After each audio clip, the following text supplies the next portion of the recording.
The cultivation of mindfulness, of moment-to-moment, non-judgmental awareness, is really, it sounds very simple, but it's actually just about the hardest work in the world for human beings, because we get so caught up in our conditioned states of mind.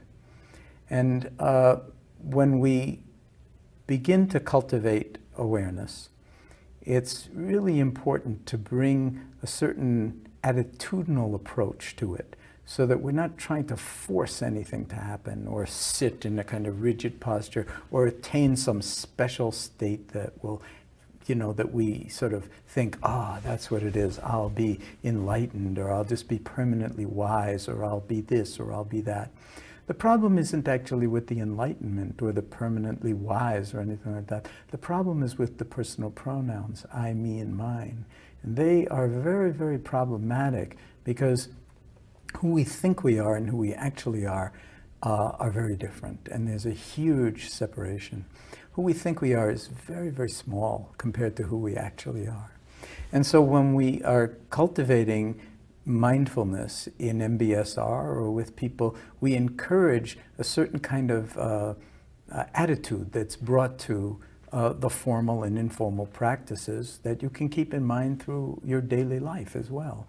And these attitudes, there are 7 of them that I put in Full Catastrophe Living when I was writing it, because it really felt like if you start to cultivate acceptance, if you start to cultivate non-striving, if you start to cultivate letting go or letting be, if you start to cultivate trust and patience, that these qualities can be cultivated in everyday life, with your children, with your parents, with your partner or spouse, with your colleagues at work. And so it's a way of reinforcing and deepening the actual formal and informal meditation practices.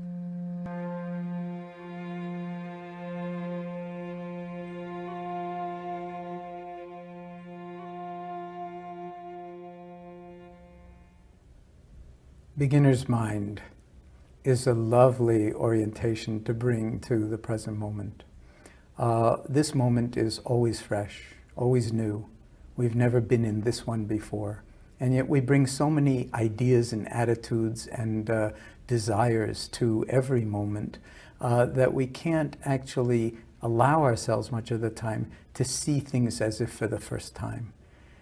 Imagine bringing awareness to your children with beginner's mind, so that you actually see them not through your lenses of ideas and opinions about your children, but fresh, the miracle of them, the amazing nature of them. So this is something that we could bring to any moment. It has the virtue of, sometimes we're so expert that our minds are just full of, our expertise, but it leaves us without any realm for novelty or new possibilities. In the mind of the expert, they say there are very few possibilities, but in the beginner's mind, there are infinite possibilities, because we come to it fresh. So it's a kind of a discipline to try to bring beginner's mind to every aspect of your life, and not be so stuck in our ideas and opinions about how much we like this or don't like that, or what the outcome of a particular situation might be. And when we come to things with this freshness, it actually, again, has tremendous transformative qualities associated with it. And when you bring it to other people, and you're open and spacious with them, and don't insist that they be the way they were half an hour ago or 2 years ago or whatever it is, they feel seen and recognized and met in a way that they might not otherwise experience. That benefits them, and it also benefits us.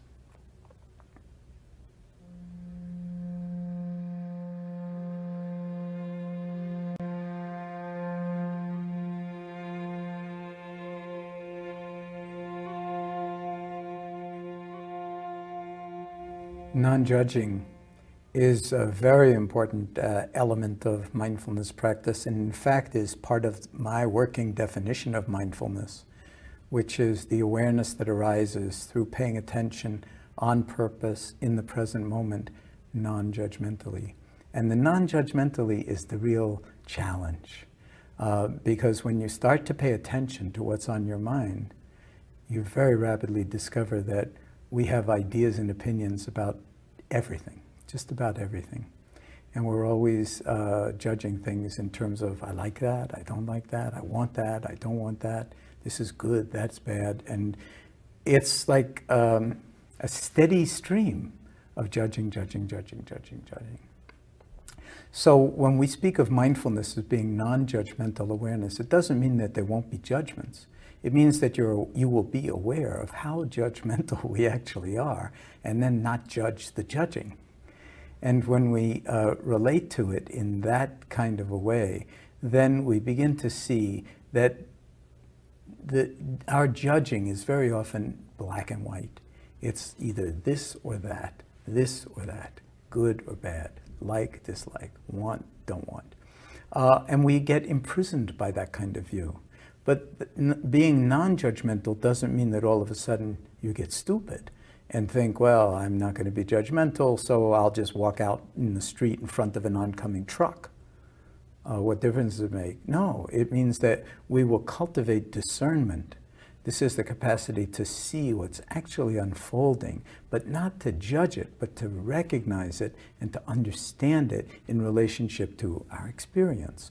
So when we speak about non-judgmental awareness, that's what we're talking about. We're talking about a very fine degree of discernment, of clarity, of wisdom, of understanding the interconnections between things, and at the same time, noticing the tendency to judge quite quickly, like, don't like, want, don't want, and to recognize that that actually creates a kind of veil or a filter in front of our eyes that doesn't allow us to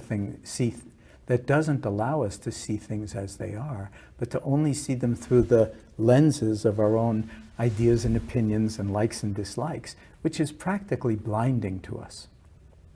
So this is a wonderful discipline, the cultivation of awareness of judging and the cultivation of being gently non-judgmental, or not judging the judging that we do discover in ourselves. And over days, weeks, months, and years, we can begin to actually find a way to navigate through our judging in such a way that it no longer dominates our lives in quite the same way. And we recognize when it comes up that it's actually, in some sense, toxic. And the more we challenge it, and the more we rest in discernment and in pure awareness, the more we can live life authentically in the present moment without getting caught by our own habits of mind, unhealthy, if you will, habits of mind.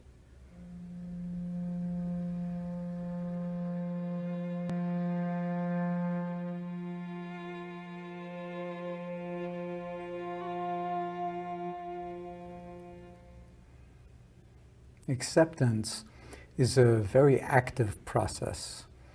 There's nothing passive about it. It's not passive resignation, but it's an active recognition that things are actually the way they are.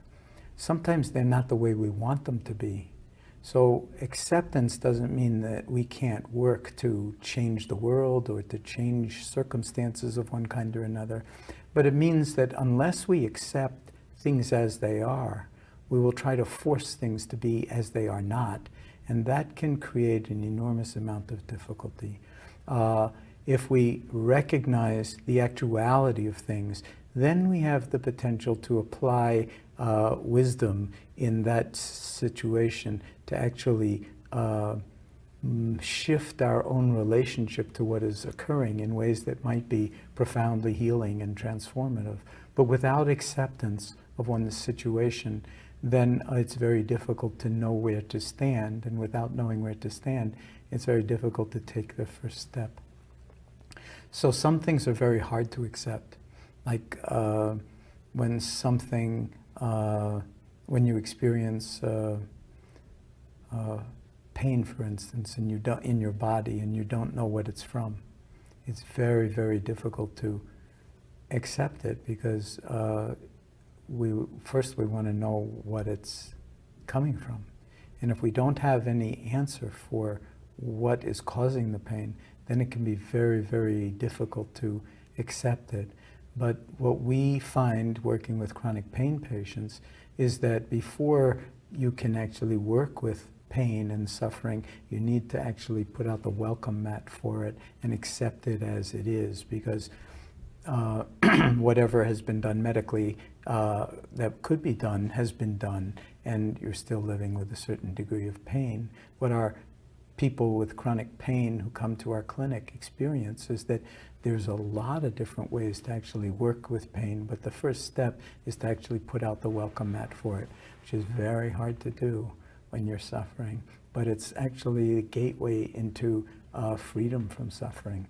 So that's one of the most powerful ways in which acceptance can be brought to bear on healing and transforming one's life, and is a very, very powerful factor, and is a very, very powerful attitude in the cultivation of mindfulness.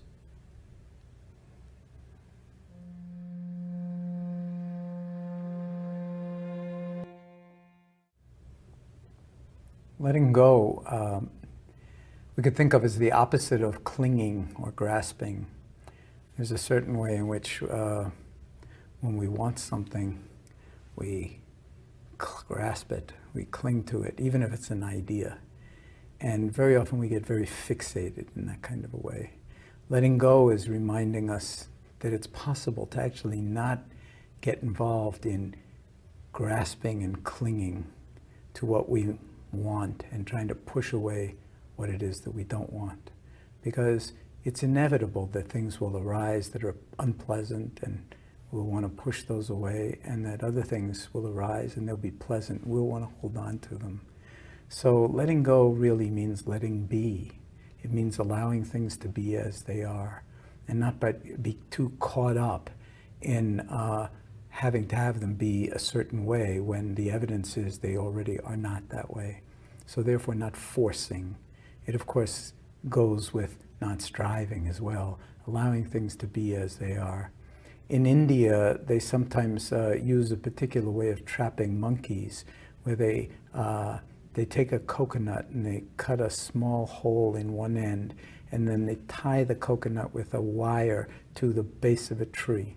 And they put a banana inside the coconut, and then the monkeys come down from the trees and they put the hand in the coconut. But the hole is crafted so that if you grasp the banana, you can't get your hand out of the hole. The fist is too big. So you have to let go of the banana to actually release your hand. So the monkeys don't want to let go, and that's how they're trapped. So letting go, or letting things be as they are, means allowing the recognition that when you are caught by your own desire, by your own attachment to things being a certain way, that's painful, but that the letting go is actually the doorway to freedom. And it's something that you don't do once. It's something that you practice over and over and over again, moment by moment by moment. Every time, excuse me, every time you catch yourself clinging to something, you remind yourself it's possible to just let it be and to just let it go. The breath can remind us of that too, because every time we take a deep, because the breath can remind us of that, because every time we take a breath in, we have to let it go. Because otherwise there's no room for the next breath. So it's a natural part of life to receive and then release. Receive and let go.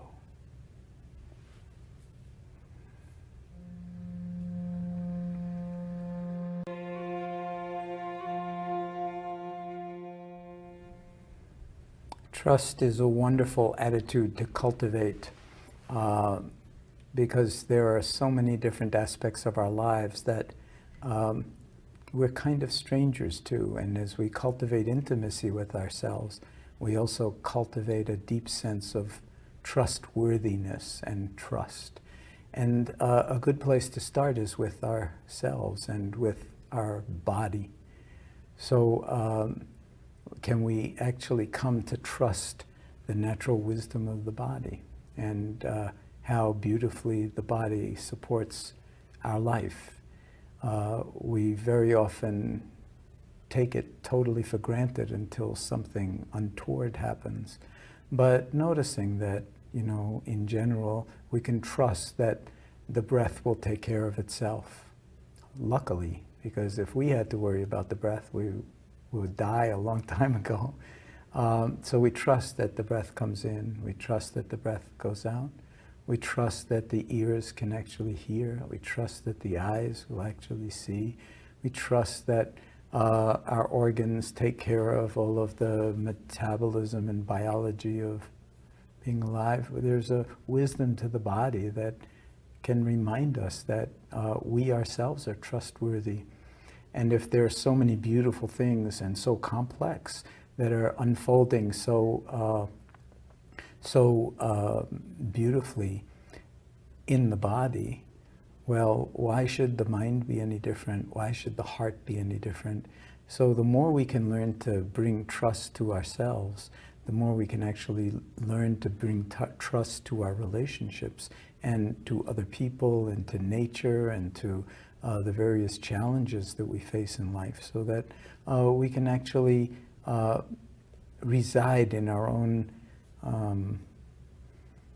confidence in our own ability to meet whatever comes towards us in ways that can be effective. It's all based on trusting ourselves, and that's something that can be cultivated by practice. So every time we don't trust ourselves, we can bring awareness to it and remind ourselves that maybe this is a good opportunity to shift from really feeling like we're not able to trust something to actually trusting it when it's in ourselves. When it involves other people, it gets a little bit more complicated because you don't want to trust naively, but other wisdom factors will help us to take care of that.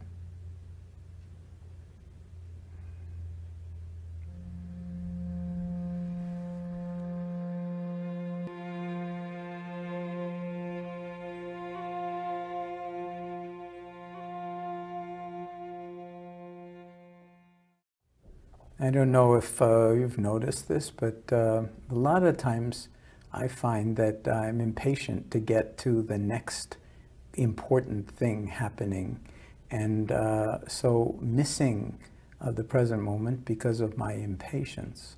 So to actually intentionally cultivate patience and a kind of recognition that things unfold in their own way, and that in some profound way things cannot be hurried. So when we're always rushing to get someplace else, the byproduct of that is that we're never where we actually are, which is a tremendous sadness and a tremendous loss. Sometimes we're impatient with other people, sometimes we're impatient at work, sometimes we're impatient to get things done. But this wisdom of patience is something that is also profoundly healing and restorative, and is akin to recognizing, as some children don't, when they, for instance, try to make the butterfly come out before its time from the chrysalis, that certain things can't be hurried, but things do unfold in their own time. So if we actually learn to be patient with ourselves, then we're inhabiting the present moment in ways that have great comfort and great profundity of both acceptance and wisdom associated with them.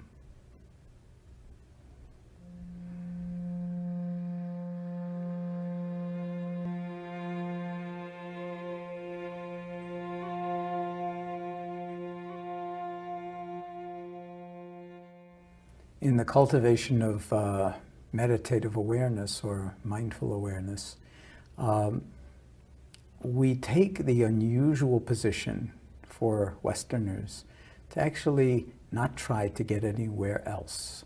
This is what we call non-striving or even non-doing, to actually allow things to be held in awareness without having to operate on them, without having to make anything happen or try to experience some special state of either relaxation or well-being or anything, but to simply be with the unfolding of life from moment to moment without any agenda whatsoever. It turns out this is tremendously healing, tremendously restorative for us too, because we have so many agendas and we're always on the way to some better moment in the future or trying to escape from something in the past.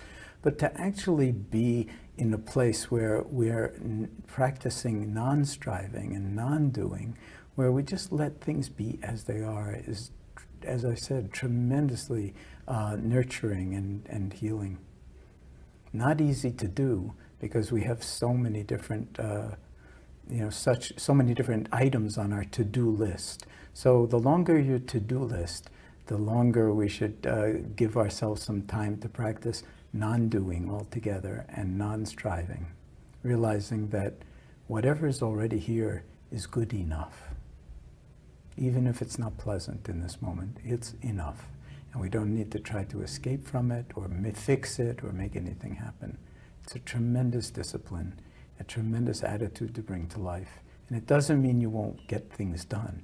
On the contrary, it means that whatever doing you do will wind up coming out of being, and therefore much greater wisdom and much greater appropriateness to the situation.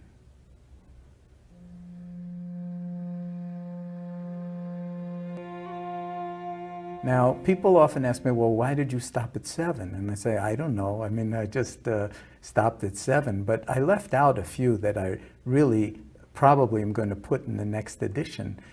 And one of them would be gratitude. To bring gratitude to the present moment because, well, say, for one thing, just we're alive. We take that so much for granted. A little gratitude, wow. The body's working, I'm breathing in, I'm breathing out, my eyes work, my feet work, if, the liver is working, the kidneys are working. I mean, we take so much for granted. So in that sense, the 7 attitudes are a way to remind us of that, and gratitude really should be in that list. Another one would be generosity. A sense of how powerful it is when you give yourself over to life and that you give other people what would make them happy. Not for yourself, not so that you can pat yourself on the back and say, I am a generous person, but because it gives joy to others. It enhances interconnectedness. You demonstrate that you care and that you are actually giving some time and attention and thought to someone other than yourself. So both gratitude and generosity, I think, should be included in that list. I could go on, but I think that 9 would be enough. It's hard to keep more than 9 things in mind at any one time. And of course, they're all completely interconnected, so you don't have to actually remember any of it. If you are practicing non-striving, then everything else is embedded in that. Acceptance is embedded in, acceptance is embedded in that. Generosity is embedded in that. Gratitude is embedded in that. Trust is embedded in that, and so forth. So any one of these attitudes is a door into all of them, and that's why they really are forming, in some sense, just different ways of understanding what mindfulness is really about.